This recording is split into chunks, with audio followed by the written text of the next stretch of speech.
سورہ انعام کا آغاز ہوگا۔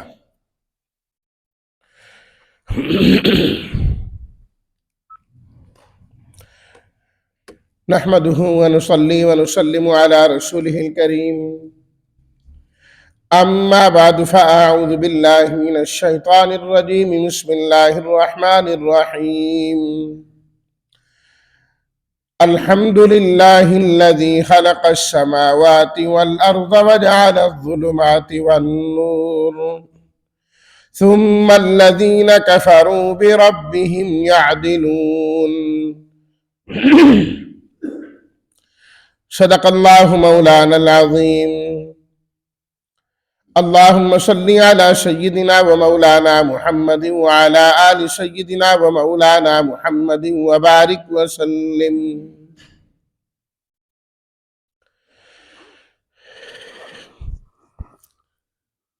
سورہ انعام کا تعارف، آج جس کے تعارف کے متعلق چند باتیں عرض کی جائیں گی۔ اس سورت کا نام ہے سورہ انعام۔ انعام کا معنی ہوتا ہے چوپائے۔ تو اللہ تعالیٰ نے اس سورت کے اندر آگے جا کر ان جانوروں کا ذکر کیا کہ کون کون سے جانور انسانوں کے لیے، ایمان والوں کے لیے حلال ہے۔ ان حلال جانوروں کا تذکرہ اس کے اندر موجود ہے۔ اور اسی طرح جن بعض جانوروں کو مشرکین اپنی جانب سے حرام کر لیا کرتے تھے، ان کا بھی اللہ تعالیٰ نے ذکر کیا کہ یہ وہ حرام بیان کرتے ہیں، حالانکہ یہ حرام کوئی نہیں ہے، یہ حلال ہے۔ تو اس وجہ سے اس سورت کو سورہ انعام کہا جاتا ہے۔ جس طرح میں اکثر سورتوں کے آغاز میں یہ بات ذکر کرتا ہوں کہ یہ جو سورتوں کے نام رکھے گئے ہیں نا، یہ سورت کا عنوان نہیں ہوتا، یہ سورت کا موضوع نہیں ہوتا کہ ساری سورت اسی عنوان ہی سے متعلق ہو، ایسا نہیں ہے۔ سوائے چند ایک صورتوں کے، صرف اس پوری سورت میں وہ چیز آئی ہوتی ہے، اس کا تذکرہ ہوتا ہے، تو پہچان کے لیے اس سورت کا نام اس سے رکھ دیا جاتا ہے۔ ہم نے پیچھے پڑھی سورہ المائدہ، اب اس کی 120 آیات میں سے صرف ایک دو آیات میں مائدہ کا دسترخوان کا ذکر آیا پوری سورت میں، لیکن نام پوری سورت کا کیا ہے؟ سورہ مائدہ ہے۔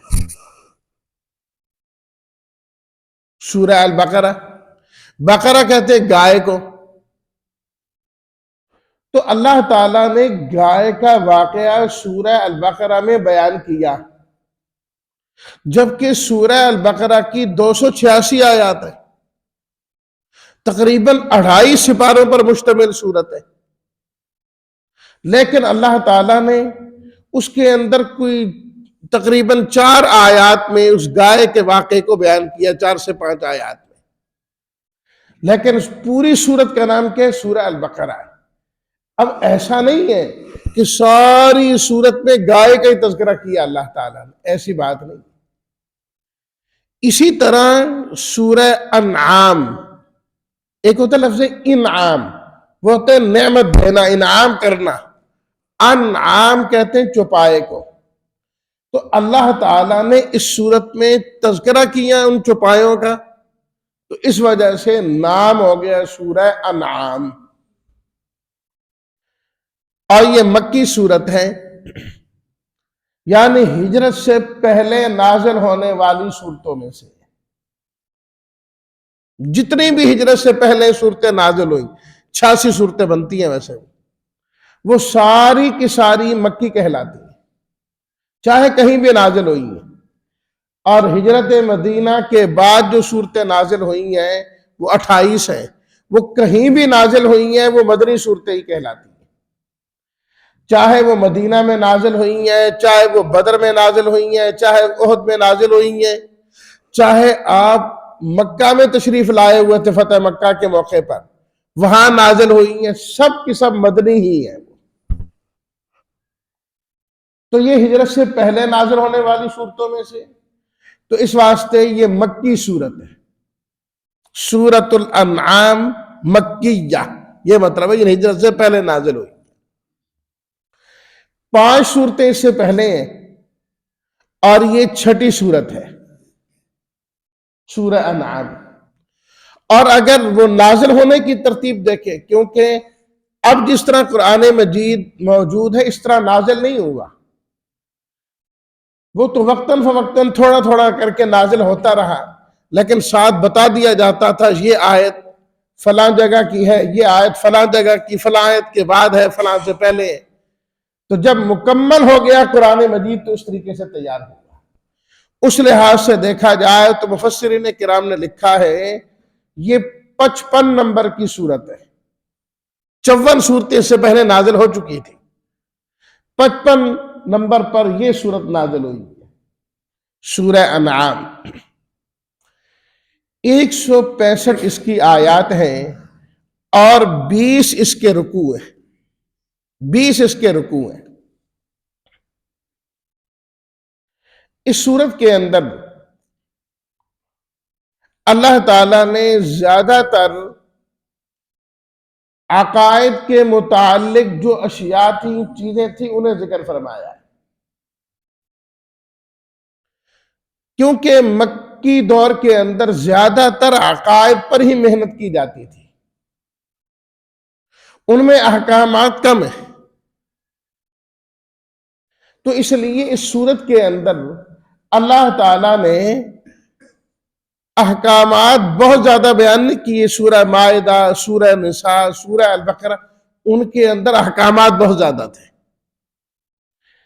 اس صورت کے اندر آپ دیکھیں گے کہ احکامات بہت زیادہ نہیں ہیں، لیکن عقائد کا تذکرہ بہت زیادہ ہے، بہت زیادہ ہے۔ بلکہ سورہ انعام ان صورتوں میں سے ہے جن کے اندر اللہ تعالیٰ نے اپنی توحید کا ذکر بہت زیادہ کیا، بہت زیادہ کیا۔ دیکھیں نا سورہ اخلاص قل هو اللہ، وہ تو ساری صورت ہی اللہ کی توحید پر مبنی ہے نا، لیکن وہ چھوٹی ہے۔ سورہ انعام بڑی ہے، 20 رکوعات پر مشتمل ہے، لیکن تقریباً پوری کی پوری صورت ہی عقیدہ توحید پر مشتمل ہے۔ اللہ تعالیٰ نے دلائل ذکر کی اپنی توحید کی کہ میں ذات میں اکیلا ہوں، صفات میں اکیلا ہوں، عبادت کا اکیلا مستحق ہوں، اکیلا ہی دعا سنتا ہوں اور اکیلی ہی اپنی عبادت قبول کرتا ہوں۔ سارے پہلو اللہ تعالیٰ نے توحید کے ذکر فرمائے، اور اللہ تعالیٰ کا جو دعویٰ ہوتا ہے نا وہ بغیر دلیل کے نہیں ہوتا۔ اور اللہ تعالیٰ نے اس صورت میں 16 دلائل بیان فرمائے اپنی اس توحید پر۔ 11 دلائل تو وہ ذکر کیے جس کا تعلق انسانی عقل کے ساتھ ہے۔ ہر ذی عقل اور ہر ذی شعور انسان جب ان چیزوں کو پڑھتا ہے تو اس کا عقل بھی اس بات کی گواہی دیتا ہے کہ جو ذات یہ کام کرنے والی ہے، عبادت کی مستحق وہی ہے، دعاؤں کو قبول کرنے والا وہی ایک ہے، اس کے علاوہ کسی اور کے در پر سجدہ کرنا جائز نہیں۔ 11 دلائل اللہ نے ذکر کی عقلی، 2 دلیلیں اللہ تعالیٰ نے نقلی بیان کی، منقول، نقل کرنا، فرمایا کہ یہ جو